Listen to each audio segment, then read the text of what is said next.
माता पार्वती महादेव के बहुत निकट थी और महादेव को भी कुछ आभास होने लगा था, क्योंकि ध्यानस्थ होने पर भी माता सती की स्मृतियों के दृश्य उनके समक्ष प्रकट होने लगे।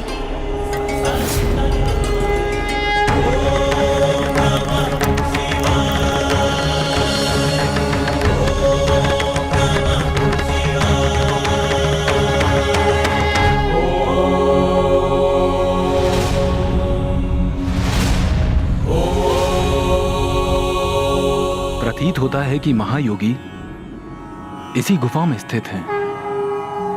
हमें उनके समक्ष जाना चाहिए।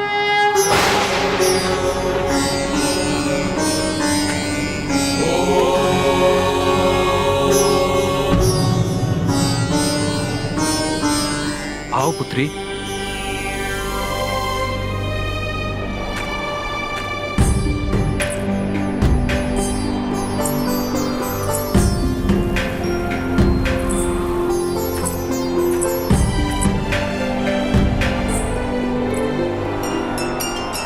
अब माता महादेव के समक्ष पहुंचने ही वाली।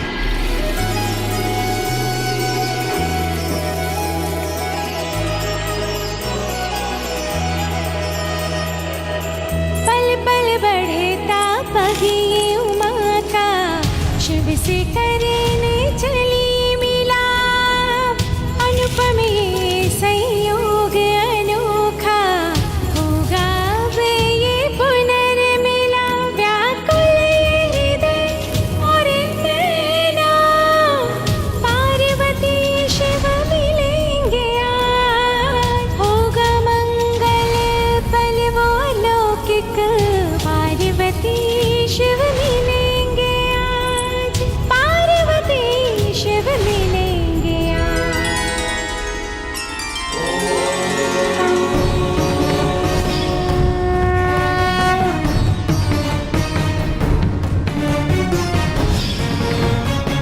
मुझे सती की उपस्थिति का आभास क्यों हो रहा है?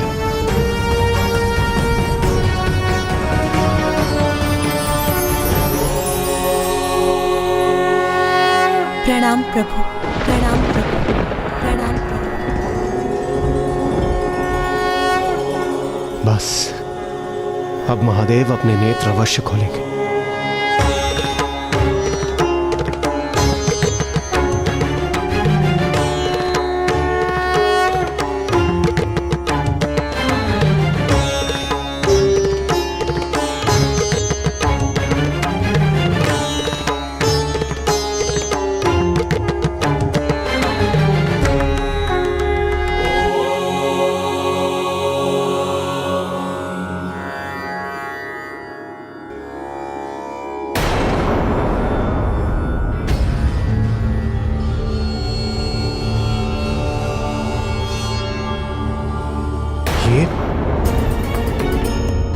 महादेव ने अपने नेत्र बंद क्यों कर लिए?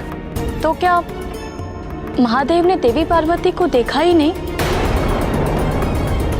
किंतु माता पार्वती तो वहीं थी उनके समक्ष, फिर महादेव की दृष्टि उन पर कैसे नहीं गई?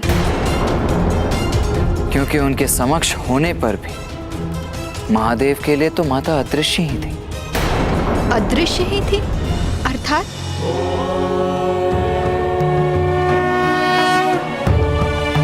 यदि माता महाराज हिमावन के पीछे ही स्थित रहेंगी तो महादेव की दृष्टि उन पर कैसे जाएगी? जब तक माता महादेव के समक्ष नहीं आएंगी तो वो उन्हें देखने में असमर्थ ही रहेंगे। इन महायोगी जी ने तो मुझे देखकर भी अनदेखा कर दिया, किंतु क्यों? इसका क्या कारण है? पिताश्री, प्रतीत होता है कि महायोगी जी गहन ध्यान में हैं और वो अपने ध्यान को भंग नहीं होने देना चाहते। किंतु मुझे विश्वास है कि आपका स्वर उन तक अवश्य पहुंच रहा है। आप अपने शब्दों के माध्यम से हमारे आगमन का कारण और हमारा विनम्र निवेदन उन तक पहुंचा दीजिए पिताश्री। मुझे क्षमा कर दीजिए महायोगी जी। मैं पर्वतराज हिमावन आपके ध्यान में शमिक व्यवधान डालने का दुस्साहस कर रहा हूं, किंतु ये मेरा परम सौभाग्य है कि आप जैसे महान योगी ने मेरे राज्य में स्थित गुफा को ध्यान के योग्य मानकर उसे ध्यान के लिए चुना। महायोगी जी, मैं आपकी सेवा का प्रार्थी हूं और इसी मंतव्य से आपके पास एक अनुरोध लेकर आया हूं। कृपा कर मेरी पुत्री पार्वती को आपकी सेवा में स्थित रहने की अनुमति दीजिए, जिससे वो आपके ध्यान को सफल करने में आपकी सहायक बन सके। संत जनों की सेवा करना संस्कारी परिवार की कन्याओं का धर्म होता है। इसी सेवा भाव से कन्या का भागी स्वभाव भी सुनिश्चित होता है। माता पिता होने के नाते अपनी पुत्री को उचित संस्कार देना हमारा कर्तव्य है। इसीलिए मेरी पुत्री का आपकी सेवा में स्थित होना सर्वथा उचित है।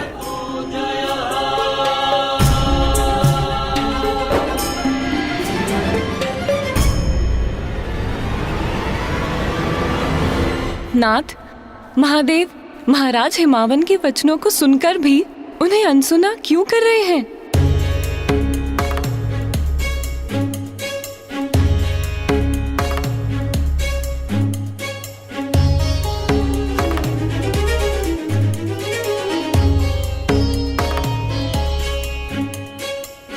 महायोगी जी, मैं पुनः आपके ध्यान में बाधा डालकर आपसे निवेदन करने का दुस्साहस कर रहा हूं। हमारे अनुरोध को स्वीकार कर हमें कृतार्थ कीजिए। मेरी पुत्री को अपनी सेवा करने की अनुमति दीजिए।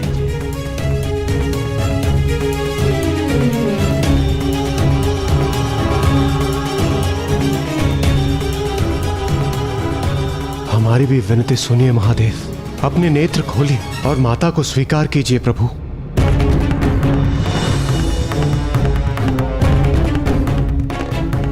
पिताश्री इतनी विनम्रता और निष्ठा से गुहार लगा रहे हैं, फिर भी महायोगी जी ने उनके उत्तर में एक शब्द भी नहीं कहा।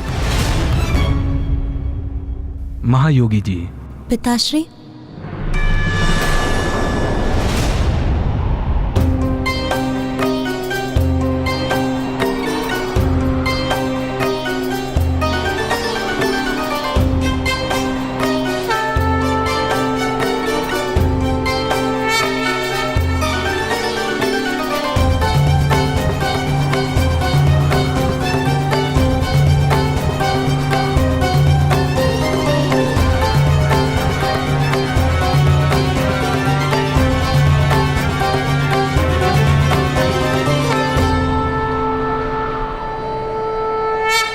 पिताश्री, कदाचित मुझे ही महायोगी जी से विनती करने दीजिए।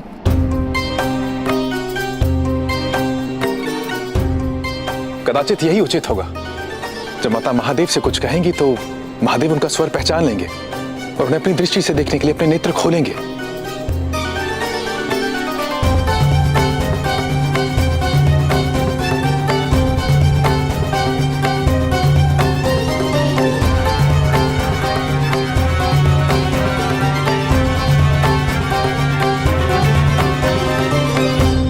योगी जी, शैलराज,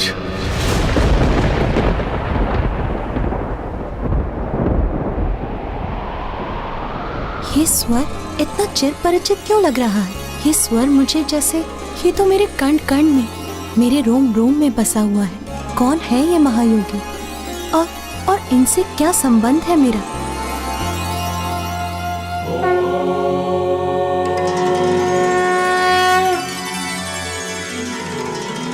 आपकी प्रार्थना होते हुए भी मेरे ध्यान में बाधा प्रस्तुत कर रही है। अपनी पुत्री को योगी की सेवा में रखना चाहते हैं। विद्वान होते हुए भी ये भली भांति ज्ञात है आपको कि वेदों के विद्वानों ने नारी को माया रूपणी कहा है। नारी का स्वभाव तप में बाधा का कारण प्रस्तुत करता है और मैं मोह माया से निर्लिप्त योगी हूं। मुझे किसी कन्या की अथवा किसी की सेवा की भला क्या आवश्यकता। नहीं शैलराज, मुझे आपका निवेदन अस्वीकार है। ले जाइए अपनी कन्या को, क्योंकि नारी की उपस्थिति वैराग्य को भंग करती है।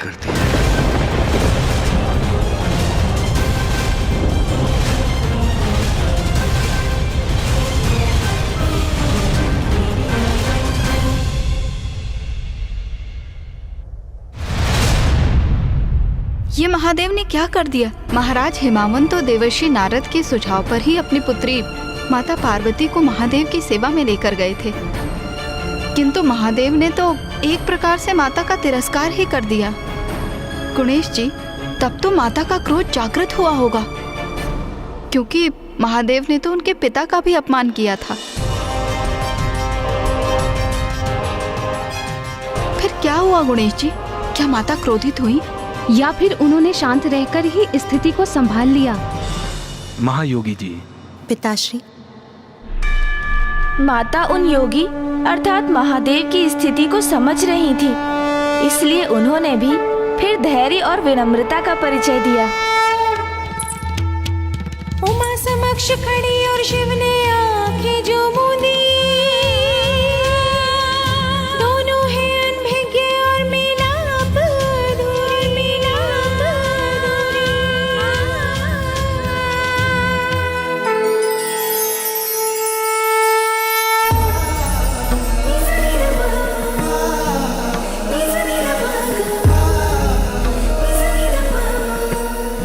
महादेव तो विरक्ति की अवस्था में है। वो इस समय किसी को भी अपने निकट नहीं आने देंगे। देवी सती के शोक में महादेव भाव शून्य हो गए हैं। शक्ति से वंचित होकर शिव शव हो गए हैं।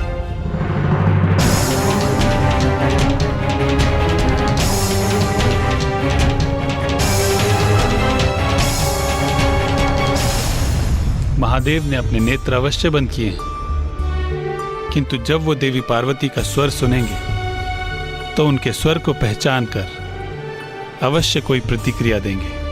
प्रणाम प्रभु, प्रणाम प्रभु, प्रणाम प्रभु, प्रणाम प्रभु।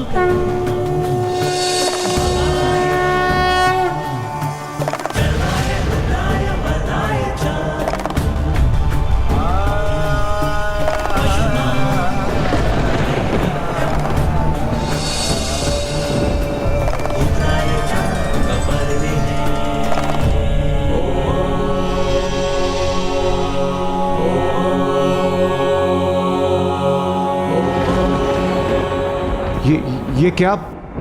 महादेव ने पुनः अपने नेत्र बंद कर लिए।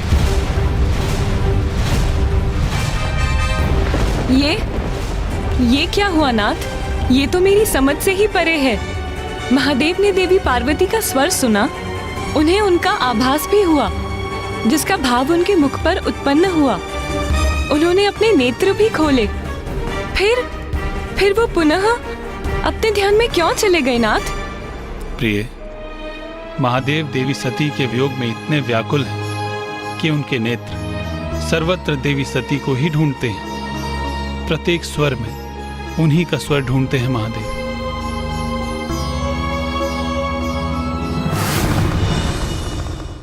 बहन पार्वती का स्वर सुन के उन्होंने अपने नेत्र भी खोले, किंतु वो बहन पार्वती की मुखाकृति को नहीं देख सके।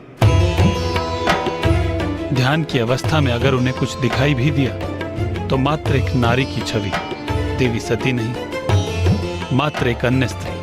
और देवी पार्वती ने भी महादेव को नहीं देखा, क्योंकि वो उनका सम्मान स्थापित रखने के लिए वो अपनी दृष्टि को महादेव के चरणों पर ही स्थिर किए हुए हैं।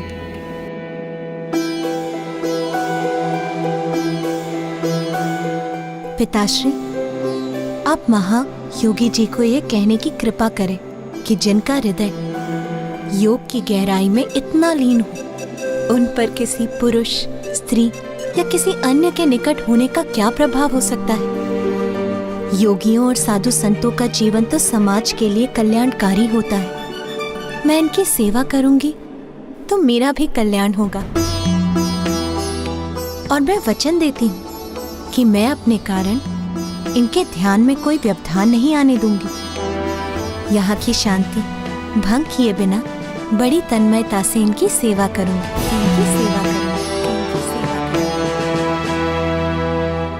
महायोगी जी, मेरी पुत्री को अपनी सेवा करने की अनुमति देकर हम पर कृपा कीजिए।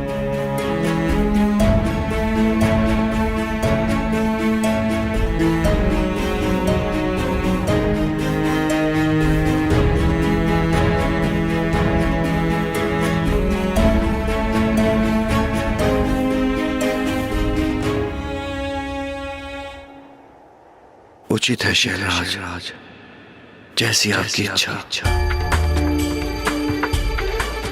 शैलराज, मैं आपकी पुत्री को अपनी सेवा में स्वीकार करता हूं।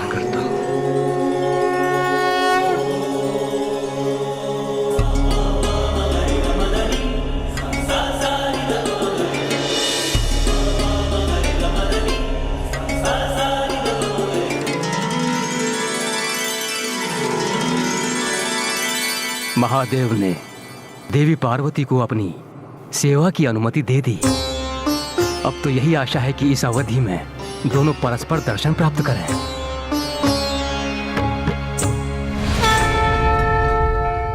और इस प्रकार देवी पार्वती को महादेव से उनकी सेवा करने की अनुमति प्राप्त हुई।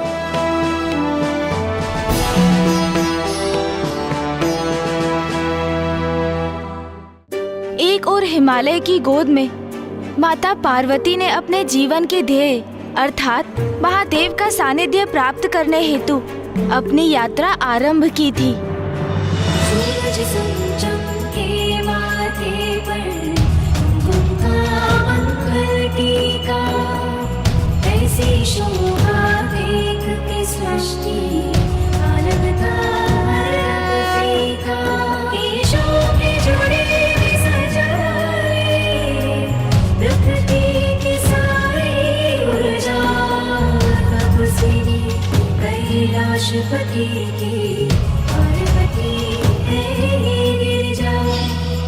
वहीं दूसरी ओर अट्टासुर अपना लक्ष्य पूरा करने को तत्पर था, जिससे वो शीघ्र तारकासुर तक पहुंचे और उसे माता पार्वती की सूचना देकर सावधान कर सके। और तारकासुर माता पर कोई नया आक्रमण कर अपने उद्देश्य की पूर्ति कर सके।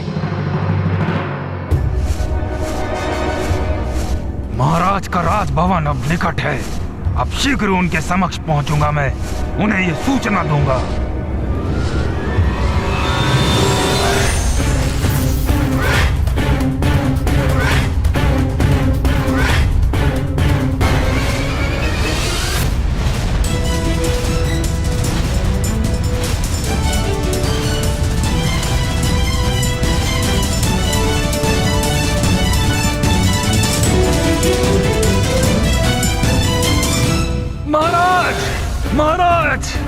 महाराज,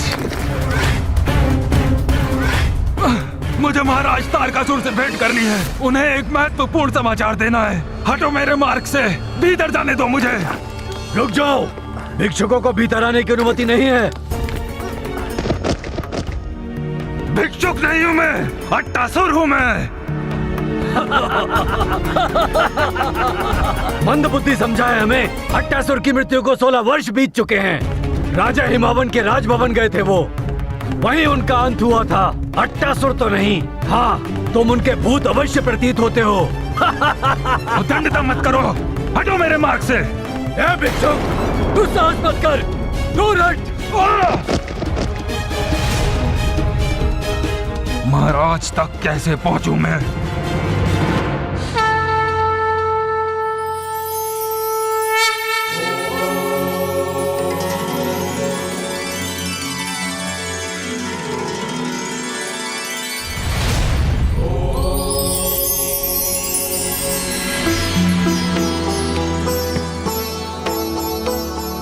माता पार्वती अब महादेव के सानिध्य में थी और उन्हें बार बार बीते समय का आभास भी हो रहा था। किंतु अब भी जगत पिता महादेव और माता आदि शक्ति एक दूसरे के लिए पूर्णतया अनभिज्ञ एवं अपरिचित थे।